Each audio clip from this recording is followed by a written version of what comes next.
We're back with another Justice Verdicts and Views. Week 1 of the WNBA is in the books. A lot of basketball that took place this week. A lot of big news that happened in the W as well. WNBA season is in full swing. How are we all doing? Is everybody's anxiety gone down since we just, our rosters are finalized and now we're playing games? Is everybody a little bit of No, it's not. It's still chaos. It's still chaos in the W because if it's not one thing, it's another. But that's why I'm here. I'm here to fill you in on information. I am here to give you the tea. I'm here to talk about games. That's what I'm here for you. I'm just doing my part to grow the game. So it's only right that we kick off with the league lowdown and we talk about what's tea. What's tea happening in the league? What are the girls talking about? Let's start off with charter flights. That is the big conversation right now, is chartered flights. As you guys know, the WNBA is now chartering flights. Before we were flying commercial. Now Kathy said, we got bread, we got enough bread. We can fly everybody chartered. So they launched the program this week, but there was a little bit of controversy about how the program was launched. So you would think when we launch a program, everybody would be starting charter flights at the same time. Unfortunately, Kathy came out and said, we actually will just be chartering Indiana and Minnesota to start off with, and then everybody else, hopefully when we get everything worked out, we'll be chartering by the end of the month. Everybody said, now Kathy, sis, that don't make sense. So a little bit of story time, background information for you guys don't know. Charter flights have been an ongoing issue in the WNBA, specifically the conversation of certain teams chartering and other teams not being able to charter. So back in 2021, the New York Liberty, for the last 5 games of their season, were chartering their teams. You know what I mean? Just because, we can afford it. If you're broke, then just say that. So they were chartering their teams.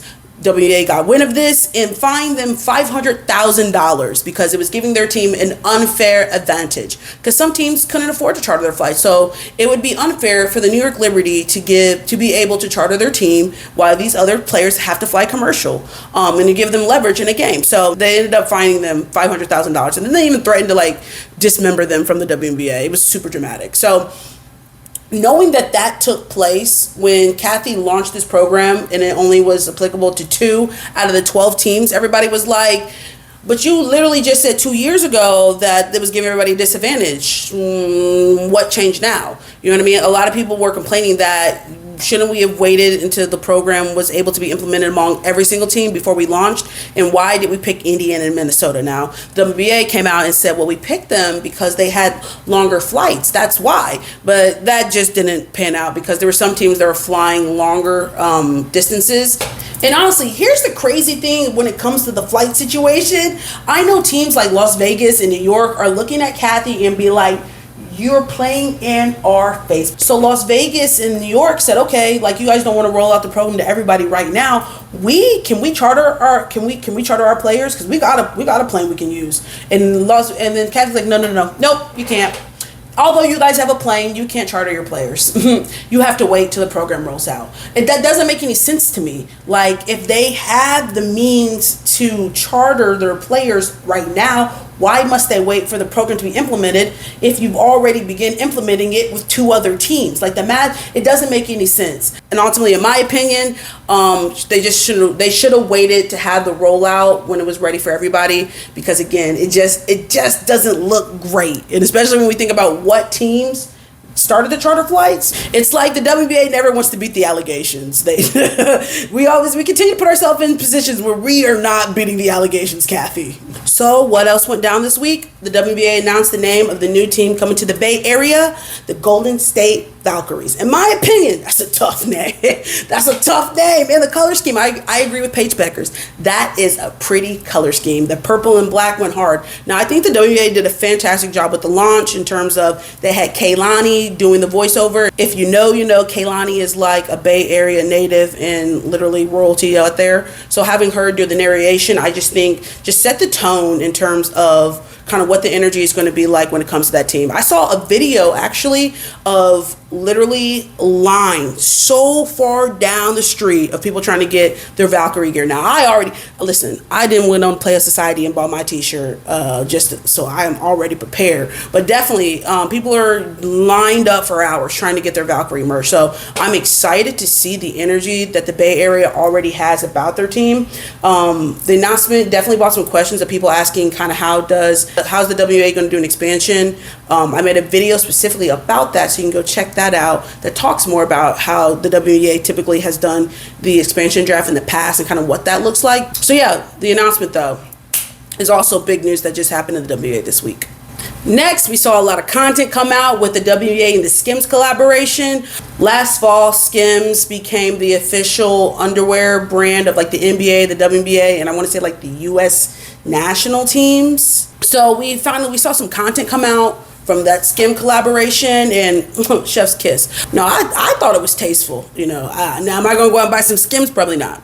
Probably not. But definitely, again, the more we're able to see our players in the media, the more we're able to see them front and center in these collaborations is definitely what we're going to continue to need to grow the league, grow the popularity. So I'm all for it. There was a little bit of pushback, as there always is. And here's the thing. People get mad when you critique certain things because they think that you're not being supportive. But I think that there is always room for improvement. There's always room for dialogue. Just because you offer suggestions and improvement doesn't mean that you're not supporting it. So I don't shy away from constructive criticism. And there definitely was a little bit of criticism that came along with the Skims promotion. People had a little bit of pushback in terms of love the campaign, love what you guys are doing. Also, y'all could have included a couple of masculine women too. We would have put some panties on, you know what I mean? Things like that, which I'm all for getting a bag, and I'm all for, inclusion as well. So maybe in the future, Kim can hear the feedback and be like, yeah, let's throw a couple of the masculine women in, because some of these panties, you know what I'm saying? I'm all for it. So that also went down this week. And the last thing I got on my league lowdown, the Aces. You guys, I talk weekly about the Aces because they just continue to set the standard for the WNBA teams. The city of Las Vegas came and was like, hey, we want to endorse the Aces. We want to give each player $100,000. And we want you to endorse Las Vegas for us. $100,000 for each player. Now, typically, this is huge because typically, the Las Vegas might pick one or two players, but they said we want to invest in every single player on the Aces. Every single one will be a brand ambassador for Las Vegas. Every single player will receive $100,000. So definitely the Aces, again, best of facilities, best coaches. They win games like continually. The Las Vegas Aces just continue to take W's. But on top of that, right after that announcement. It's not funny. Right after that announcement, Asia comes in and gives every single player these huge boom boxes from a sponsorship that she has. So I'm just just wins left and right. The Aces just continue to take wins. Now, here's T. WNBA saw that the Las Vegas Aces got $100,000 each player. They said investigate immediately. They just can't win for losing. I don't know what the WNBA is investigating, but they definitely saw that the Las Vegas Aces are getting $100,000, and they said we will be investigating that. So the WNBA has opened investigation on that sponsorship. Yeah, that's the league lowdown for the week. That's what you missed if you haven't been on social media or following the league at large, but that's T. Let's talk about the rookies. I know. We're tired of talking about the rookies. I know you're tired of hearing about it. But guys, we can't ignore them. This class is special. They are special. We will be completely naive to ignore how special this class is. And I think it's special for multiple reasons. So one, usually in a draft class, we usually have maybe 3, maybe 2 rookies who come in and make immediate impact. We consistently have at least 5, 6, 7 rookies who not only have gotten minutes but have been able to produce in these games, and it just is something we haven't experienced in the W, in recent times that I can remember. I don't want to discount them. That's why I've dedicated a whole section to my rookie ruling. Who's out there hooping out of the rookie class? Now, this can vary based upon every week, and it's not only always the person who scores the most or things of that nature. Who is coming in and making the biggest impact on their team? And this week, to start it off, our rookie ruling, Brink. In my opinion, Cam was tough this week. She was. One of the reasons I picked Cam is that, like, she was fearless this week. Usually, you know, it's easy to come into the W and kind of just be a little bit of reserved or kind of just find your footing. I felt like Cam hit the ground running in terms of just playing with no fear. LA had 2 games this week. They started off against Atlanta, and then they played Vegas. Now, in the first game, now, listen, if Cam gonna do anything, if you watched her at Stanford, you know Cam is going to get a foul. My good sis is going to go out there and foul somebody. But outside of that, man, she is able to get it done on all levels. Defensively, you know what I mean? She was out there trying to swat everything that came in the paint. You know what I mean? She could shoot the 3, dishing and facilitating for her teammates. Just again, if the LA can have her on the court, she is a tremendous asset to their team. And you definitely saw that in her production in the first game, and you saw that in her production in her second game. And my honorable mention is Kate Martin. I'm going to give Kate her flowers. Listen, I see the vision. I want to let you guys know. After seeing Kate play and understanding the Las Vegas Aces, Kate is good at what she does, and she knows her role. Again, having a high IQ and coming in and being able to, when you're a role player coming in, not turn the ball over, not make mistakes, to rebound, bring energy. Like, she does all these things. Personally, based upon the minutes that she produced with the Aces, I can see her continuing to get minutes. I was excited to see her production. You know, I remember I'm watching the game and being like, Kate's giving really good minutes right now. I mean, what does she play? Like, she didn't play the first game, comes out second game, plays like almost 20 minutes. When you're a role player, especially a rookie, you don't get a long leash to make a lot of mistakes. And when you're able to give your coach confidence, you're able to increase your minutes. I can see her minutes increasing and becoming a consistent in the rotation and off the bench. Because she's able to show that. You also know that I like to shout out the players who were doing a big one this week. Who are our top performers in my opinion? Now, of course, there are a plethora of players who I could have chosen. Sometimes, again, it has nothing to do with scoring the most points or winning the most games. These players, in my opinion, just got it done offensively, defensively, added value to their team, was kind of like the catalyst for their organization. So who stood out to me this week? First being Dejanay Carrington from the Connecticut Sun. Listen, Linda. Dejanay did her big one in both of the games that Connecticut played in this week. Let me tell you something. Started off in an opening game against Indiana, sold out. Now, Dejanay has the most important defensive assignment because she has Caitlin. And let me tell you something. My sis put the clamps on her. She did her big one. If you watch that game, just defensively, the intensity, just, you know, that, and she said it the best in her post-game interview. It's like, it has nothing to do with Kim. Like, baby, this is the standard. And what I love about Dejanay is the evolution of her game. Now, personally, guys, I've been a Dejanay fan since that injustice that took place in that Baylor Connecticut game. Yeah. I've been a fan since y'all did my good sis dirty, and ever since then I have been rooting for her and her success. Each year you've seen her responsibilities get bigger. She's starting now, again, getting the most important responsibilities defensively, offensively, bringing it too, just getting it on all levels. I'm calling it right now is going to be the most improved player. She's going to win it. I'm calling it right now, argue with your mom. And then my next standout performance was somebody we are very familiar with in the WNBA, Breanna Stewart. Her first game may not have been fantastic, but let me tell you something. Teo and Ruby's mom went out there and did her big one in that second game. What did she put up? She ended up put up 31 points, 10 rebounds, 4 assists, 3 steals, and I think like 2 blocks. Like, crazy stat line. You saw firsthand why Breanna Stewart was an MVP, why she has multiple championships, why she is one of the best players in the league. Sometimes it's too easy to pick like MVPs and then already what we know is the best players as like the top performers, because again, that's what they do. But hey, that game versus Indiana, it's hard to ignore. And then bounce back again the second time they played Indiana, because they played them twice this week, did the same thing. 24 points, 5 rebounds, 2 assists, and I think 4 steals and like 3 blocks. She's hard to defend, she's hard to guard, and left no shadow of a doubt about why she literally is one of the best in the league. So that is why Breanna Stewart was definitely one of my top performers from the week.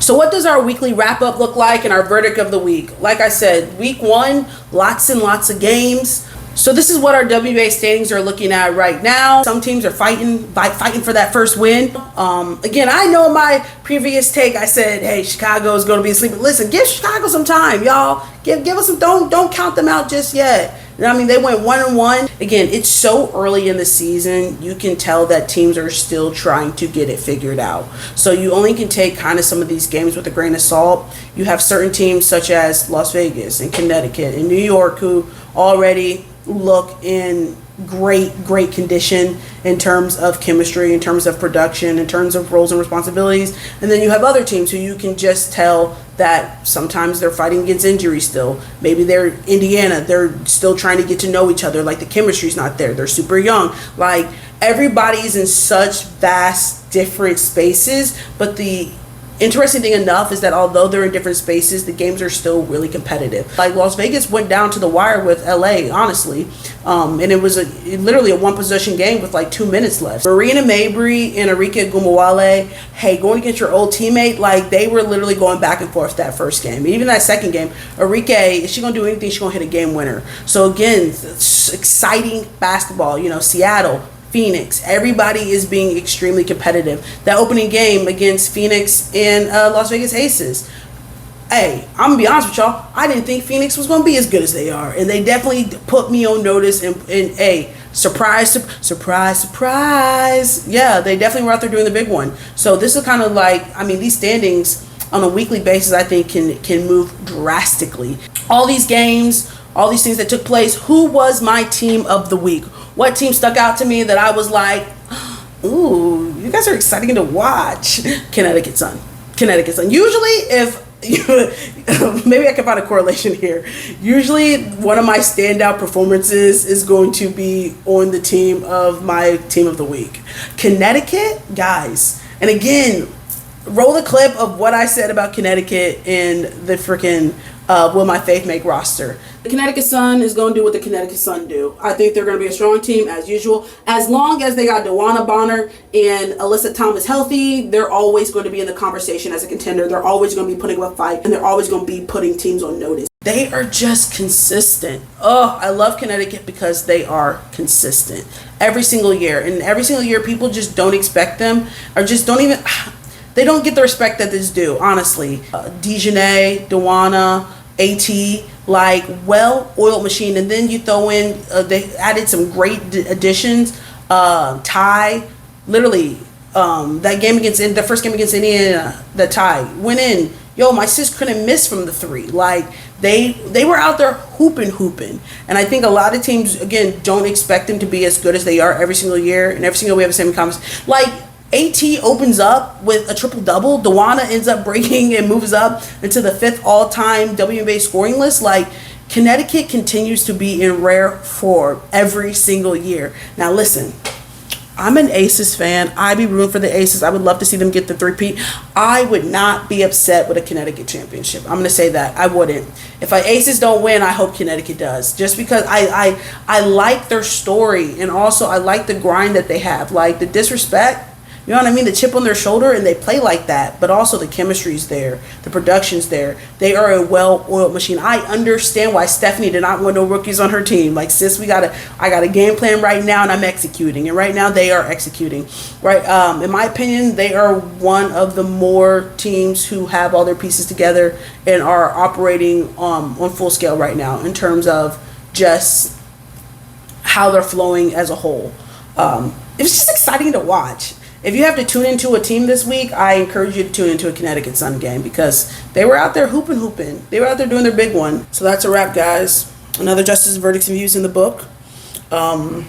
Again, just excited. This is exciting. It's exciting. I'm so glad you guys are here with me as we're experiencing this together. So many conversations, so many things happening, and I'm glad we're able to talk it through. So come back next week. Subscribe. Stay tapped in. Because there's a lot going on, a lot of information, a lot of different things happening. And I'm just here to keep you guys informed, give you guys the tea, the 411, let you know like what the girls are talking about.